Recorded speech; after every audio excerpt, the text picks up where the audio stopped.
ਅਗਲੀ ਜਿਹੜੀ ਹਰਜੋਤ ਸਿੰਘ ਦੀ ਖਬਰ ਕਰਦੇ ਜਾਈਏ, ਸੋਸ਼ਲ ਮੀਡੀਆ ਦੇ ਉੱਤੇ ਕਈ ਵਾਰੀ ਕੁਝ ਅਜਿਹੇ ਚੈਲੰਜਸ ਚਲਾ ਦਿੱਤੇ ਜਾਂਦੇ ਆ ਜਾਂ ਚੱਲ ਪੈਂਦੇ ਆ, ਜਿਹੜੇ ਕਿ ਜਾਨਲੇਵਾ ਸਾਬਤ ਹੁੰਦੇ ਆ। ਇਹੀ ਚੀਜ਼ ਵਾਪਰੀ ਆ ਓਹਾਇਓ ਦੇ ਵਿੱਚ। 13 ਸਾਲਾਂ ਦਾ ਇੱਕ ਮੁੰਡਾ, ਉਸਨੇ ਟਿਕਟੋਕ ਚੈਲੰਜ ਦੇ ਵਿੱਚ ਪਾਰਟਿਸਿਪੇਟ ਕਰਦੇ ਕਰਦੇ ਆਪਣੀ ਜਾਨ ਗਵਾ ਲਈ ਆ।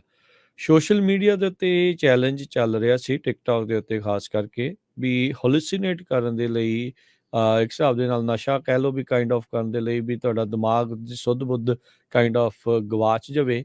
12 ਤੋਂ 14 ਗੋਲੀਆਂ ਜਿਹੜੀਆਂ ਆ ਉਹ ਖਾਣ, ਬੈਨੇਡਰਿਲ ਦੀਆਂ ਉਹਨਾਂ ਨੇ ਖਾਧੀਆਂ, ਖਾ ਰਹੇ ਸੀਗੇ। ਤੇ ਇਦਾਂ ਹੀ ਇਹ 13 ਸਾਲਾਂ ਦੇ ਮੁੰਡੇ ਨੇ ਟਿਕਟੋਕ ਦਾ ਚੈਲੰਜ ਦੇਖਿਆ ਤੇ ਉਹ ਕਰਨ ਲੱਗ ਗਿਆ, ਤੇ ਉਸ ਤੋਂ ਬਾਅਦ ਦੇ ਵਿੱਚ ਉਹ ਬ੍ਰੇਨ ਡੈਡ ਹੋ ਗਿਆ। ਕਈ ਦਿਨਾਂ ਤੱਕ ਉਹ ਲਾਈਫ ਸਪੋਰਟ ਦੇ ਉੱਤੇ ਰਿਹਾ, ਪਰ ਇਵੈਂਚੁਅਲੀ ਉਸਦੇ ਪਿਤਾ ਨੇ ਇਹ ਫੈਸਲਾ ਲਿਆ ਵੀ ਉਹਦੀ ਕੋਈ ਵੀ ਬ੍ਰੇਨ ਐਕਟੀਵਿਟੀ ਨਹੀਂ ਹੋ ਰਹੀ, ਤੇ ਉਸਨੂੰ ਲਾਈਫ ਸਪੋਰਟ ਤੋਂ ਚੱਕ ਲਿਆ, ਜਿਸ ਕਰਕੇ ਹੁਣ ਉਹ ਪੂਰਾ ਹੋ ਗਿਆ ਆ। ਸੋ ਇੱਦਾਂ ਦੇ ਬਹੁਤ ਸਾਰੇ ਚੈਲੰਜਸ ਦੇਖੋ ਹਰਜੋਤ ਸਿੰਘ ਜੀ ਆ ਜਾਂਦੇ ਆ। ਟਿਕਟੋਕ ਨੇ ਹੁਣ ਇਸ ਚੈਲੰਜ ਦੇ ਨਾਲ ਰਿਲੇਟਡ ਸਾਰੀਆਂ ਵੀਡੀਓਜ਼ ਤਾਂ ਜਿਹੜੀਆਂ ਉਹ ਹਟਾ ਦਿੱਤੀਆਂ। ਸਬਸਟੈਂਸ ਅਬਿਊਜ਼ ਨੂੰ ਲੈ ਕੇ ਰਿਸੋਰਸਿਸ ਤਾਂ ਉਹ ਆਫਰ ਕਰ ਰਹੇ ਆ, ਪਰ ਦੇਰ ਹੋ ਗਈ ਆ। ਇੱਦਾਂ ਦੇ ਹੋਰ ਪਤਾ ਨਹੀਂ ਕਿੰਨੇ ਚੈਲੰਜਸ ਨੇ ਦੁਨੀਆ ਭਰ ਦੇ ਵਿੱਚ ਨੌਜਵਾਨਾਂ ਨੂੰ ਖਾ ਲਿਆ ਹੈਗਾ ਆ। ਉਹ ਇਸ ਦੇ ਵਿੱਚ ਗਵਾਚ ਗਏ ਨੇ। ਐਡੀ ਛੋਟੀ ਉਮਰੇ ਫੋਨਸ ਦੇ ਨਾਲ ਇੰਨੀ ਨਜ਼ਦੀਕੀ, ਤੇ ਬਿਨਾਂ ਰੋਕ ਟੋਕ ਤੇ ਬਿਨਾਂ ਕਿਸੇ ਦੀ ਨਜ਼ਰ ਤੋਂ ਇੱਦਾਂ ਦੀਆਂ ਚੀਜ਼ਾਂ ਨੂੰ ਦੇਖਣਾ ਤੇ ਉਸ ਨੂੰ ਜਿਹੜਾ ਉਹ ਕਰਨਾ, ਇਹ ਇੱਕ ਖਤਰੇ ਵਾਲੀ ਜਿਹੜੀ ਹਰਜੋਤ ਸਿੰਘ ਜੀ ਗੱਲ ਬਣ ਚੁੱਕੀ ਆ। ਸੋ ਇਹ ਹੁਣ 13 ਸਾਲਾਂ ਦਾ ਜਿਹੜਾ ਮੁੰਡਾ ਆ, ਉਸ ਦਾ ਦੇਹਾਂਤ ਹੋ ਗਿਆ, ਕਿਉਂਕਿ ਉਸਨੇ ਇਹ 12 ਤੋਂ 13 ਗੋਲੀਆਂ ਜਿਹੜੀਆਂ ਆ ਉਹ ਬੈਨੇਡਰਿਲ ਦੀਆਂ ਹਲੂਸੀਨੇਸ਼ਨ ਦੇ ਚੈਲੰਜ ਨੂੰ ਪੂਰੇ ਚੱਕਰ ਵਿੱਚ ਉਹ ਖਾ ਲਈਆਂ। ਜੀਵਨ ਇਸ ਮੁੰਡੇ ਦਾ ਨਾਮ ਸੀ ਜੀ। ਬਹੁਤ ਹੀ ਮਾੜੀ ਖਬਰ ਆ ਇਹ। ਆਪਾਂ ਯੂਨੀਵਰਸਿਟੀਜ਼ ਦੇ ਵਿੱਚ ਤਾਂ ਸੁਣਦੇ ਸੀ ਵੀ ਯੂਨੀਵਰਸਿਟੀਜ਼ ਦੇ ਜਿਹੜੇ ਫਰਟਰਨਿਟੀ ਕਲੱਬਸ ਹੁੰਦੇ ਆ, ਉੱਥੇ ਸ਼ਰਾਬ ਪੀਣ ਨੂੰ ਲੈ ਕੇ ਜਾਂ ਇਦਾਂ ਦੇ ਉੱਥੇ ਮੌਤਾਂ ਦੀ ਆਪਾਂ ਤੁਹਾਡੇ ਨਾਲ ਖਬਰਾਂ ਸਾਂਝੀਆਂ ਕਰਦੇ ਰਹੇ, ਪਰ 13 ਸਾਲ ਦੇ ਬੱਚੇ ਨੂੰ ਸੋ ਬਿਲਕੁਲ ਆਪਣੇ ਬੱਚਿਆਂ ਦਾ ਜਿਹੜਾ ਧਿਆਨ ਰੱਖੋ, ਬੜੇ ਲਾਗੇ ਰਹੋ। ਬਾਕੀ ਜਿਹੜਾ ਸ਼ੋ ਅਪ ਦੁਨੀਆ 'ਚ ਉਹ ਕਿਸੇ ਦੇ ਕੰਮ ਨਹੀਂ ਆਉਣਾ। ਉਹ ਥੋੜੇ ਚਿਰ ਲਈ ਗਲੈਮਰ ਹੋ ਸਕਦਾ, ਅਲਟੀਮੇਟਲੀ ਜਿਹੜੇ ਆ ਜੇ ਬੱਚੇ ਬਚਾ ਜਾਓਗੇ ਤਾਂ ਆਪਾਂ ਸਾਰੇ ਬਚ ਜਾਵਾਂਗੇ। ਬਿਲਕੁਲ। ਸ਼ੂਟਿੰਗਸ ਦੇ ਮਾਮਲੇ ਲਗਾਤਾਰ ਜਿਹੜੇ ਉਹ ਵੱਧ ਰਹੇ ਆ। ਇਹ ਇੱਕ ਸਵੀਟ 16 ਬਰਥਡੇ ਦੇ ਉੱਤੇ ਹੋਈ ਆ। ਇਸ ਤੋਂ ਇਲਾਵਾ ਆਪਾਂ ਦੇਖਿਆ ਕੈਂਸਸ ਦੇ ਵਿੱਚ ਇੱਕ ਮੁੰਡਾ ਗਲਤ ਘਰ ਦੇ ਵਿੱਚ ਵੜ ਗਿਆ, ਤਾਂ ਉਸ ਬੱਚੇ ਦੇ ਉੱਤੇ ਜਿਹੜੀਆਂ ਗੋਲੀਆਂ ਚਲਾ ਦਿੱਤੀ ਗਈਆਂ। ਐਂਡਰੂ ਲੈਸਟਰ, ਜਿਸ ਦੇ ਉੱਤੇ ਦੋਸ਼ ਸੀਗੇ ਇਸ ਬੱਚੇ ਨੂੰ ਗੋਲੀਆਂ ਮਾਰਨ ਦੇ ਲਈ, ਉਸਨੇ ਆਪਣੇ ਆਪ ਨੂੰ ਪੁਲਿਸ ਦੇ ਹਵਾਲੇ ਆਤਮ ਸਮਰਪਣ ਜਿਹੜਾ ਉਹ ਕਰ ਦਿੱਤਾ ਸੀ। ਉਸ ਨੂੰ ਬੇਲ ਕਰ ਲਿਆ ਗਿਆ। 84 ਸਾਲਾਂ ਦਾ ਆ ਇਹ, ਸਟੇਟ ਆਫ ਮਜ਼ੂਰੀ ਦੇ ਵਿੱਚ ਰਹਿਣ ਵਾਲਾ। ਉਸਨੇ ਟਰਨ ਕਰਤਾ ਸੀ ਆਪਣੇ ਆਪ ਨੂੰ ਪੁਲਿਸ ਦੇ ਹਵਾਲੇ, ਤੇ ਮਿਸਟੇਕਨ ਕਹਿੰਦੇ ਵੀ ਉਸਨੇ ਗਲਤੀ ਦੇ ਨਾਲ ਜਿਹੜੀ ਉਹ ਰਿੰਗ ਵਜਾਈ ਸੀਗੀ।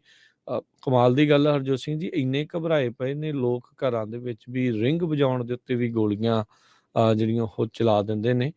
ਇਸ 84 ਸਾਲਾਂ ਦੇ ਬੰਦੇ ਦੇ ਉੱਤੇ ਹੁਣ ਫਸਟ ਡਿਗਰੀ ਅਸੌਲਟ ਤੇ ਆਰਮਡ ਕ੍ਰਿਮੀਨਲ ਐਕਸ਼ਨ, ਇਹ ਦੋਨੋਂ ਹੀ ਫੈਲਨੀ ਚਾਰਜਸ ਦੇ ਉੱਤੇ ਲਗਾਏ ਗਏ ਆ। 16 ਸਾਲਾਂ ਦਾ ਸੀ ਮੁੰਡਾ ਰਾਲਫ ਯਾਰਡਲ, ਜਿਸ ਉੱਤੇ ਇਹ ਬੀਤੇ ਵੀਰਵਾਰ ਨੂੰ ਗੋਲੀਆਂ ਜਿਹੜੀਆਂ ਮਾਰੀਆਂ ਸੀ। ਹਾਲ ਦੀ ਘੜੀ ਵੀ ਉਹ ਜ਼ੇਰੇ ਇਲਾਜ ਆ। ਬੱਚਾ ਜਿਹੜਾ ਉਹ ਬਚ ਜ਼ਰੂਰ ਗਿਆ ਆ, ਪਰ ਡਾਕਟਰ ਕਹਿੰਦੇ ਵੀ ਕਹਿ ਨਹੀਂ ਸਕਦੇ ਵੀ ਕਿੱਦਾਂ ਬਚਿਆ ਆ। ਪਰ ਇਸ ਦੇ ਵਿੱਚ ਪ੍ਰੋਸੀਕਿਊਟਰਸ ਇਸ ਨੂੰ ਇੱਕ ਰੇਸ਼ੀਅਲ ਕੰਪੋਨੈਂਟ ਦੇ ਤੌਰ ਦੇ ਉੱਤੇ ਵੀ ਦੇਖ ਰਹੇ ਆ, ਕਿਉਂਕਿ ਇਹ ਕਾਲੇ ਮੂਲ ਦਾ ਮੁੰਡਾ ਸੀਗਾ 16 ਸਾਲਾਂ ਦਾ, ਤੇ ਜਿਸ ਨੇ ਗੋਲੀਆਂ ਚਲਾਈਆਂ 84 ਸਾਲਾਂ ਦਾ ਇਹ ਚਿੱਟੇ ਮੂਲ ਦਾ ਜਿਹੜਾ ਉਹ ਬੰਦਾ ਸੀਗਾ।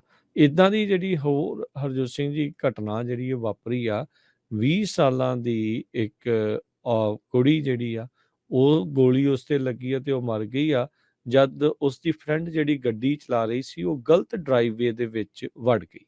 ਅਪਸਟੇਟ ਨਿਊਯਾਰਕ ਦੇ ਵਿੱਚ ਇਹ ਘਟਨਾ ਜਿਹੜੀ ਹਰਜੋਤ ਸਿੰਘ ਜੀ ਵਾਪਰੀ ਆ। ਇਹ ਪੇਂਡੂ ਇਲਾਕਾ, ਰੂਰਲ ਇਲਾਕਾ ਸੀਗਾ ਨਿਊਯਾਰਕ ਦਾ, ਜਿੱਥੇ ਇਹ ਗਲਤ ਡਰਾਈਵੇ ਦੇ ਵਿੱਚ ਵੜ ਗਏ। ਉਹ ਆਪਣੇ ਫਰੈਂਡ ਦਾ ਇੱਕ ਘਰ ਲੱਭ ਰਹੇ ਸੀਗੇ, ਤੇ ਉਹ ਜਿਸ ਦੇ ਡਰਾਈਵੇ ਦੇ ਵਿੱਚ ਵੜੇ ਉਸ ਨੇ ਗੋਲੀਆਂ ਚਲਾਈਆਂ ਤੇ ਨਾਲ ਬੈਠੀ ਜਿਹੜੀ ਪੈਸੇਂਜਰ ਕੇਲਿਨ ਗਿਲੀਅਸ ਉਸਦਾ ਨਾਂ ਆ, 20 ਸਾਲਾਂ ਦੀ ਇਹ ਕੁੜੀ ਆ, ਉਸ ਦੀ ਮੌਤ ਹੋ ਗਈ ਆ। 65 ਸਾਲਾ ਕੈਵਿਨ ਮੋਨਾਹੈਨ, ਉਸਨੇ 2 ਗੋਲੀਆਂ ਆਪਣੇ ਫਰੰਟ ਪੋਰਚ ਤੋਂ ਵਾਸ਼ਿੰਗਟਨ ਕਾਉਂਟੀ ਦੇ ਵਿੱਚ ਜਿਹੜਾ ਪੈਂਦਾ ਇਲਾਕਾ ਹੈ ਨਿਊਯਾਰਕ ਸਟੇਟ ਦੇ, ਉੱਥੇ ਗੋਲੀਆਂ ਜਿਹੜੀਆਂ ਚਲਾਈਆਂ। ਅੱਜ ਵਾਸ਼ਿੰਗਟਨ ਕਾਉਂਟੀ ਦੇ ਸ਼ੈਰਿਫ ਜੈਫਰੀ ਮਰਫੀ ਉਹਨਾਂ ਨੇ ਨਿਊਜ਼ ਕਾਨਫਰੰਸ ਦੇ ਵਿੱਚ ਇਹ ਦੱਸ ਰਹੇ ਸੀਗੇ। ਸੋ ਕਮਾਲ ਦੀ ਗੱਲ ਹੋਈ ਪਈ ਆ ਹਰਜੋਤ ਸਿੰਘ ਜੀ, ਵੀ ਲੋਕਾਂ ਦੇ ਵਿੱਚ ਮਾੜਾ ਜਿੰਨਾ ਵੀ ਇੱਧਰ ਜ਼ੇਰਾ ਨਹੀਂ ਰਿਹਾ।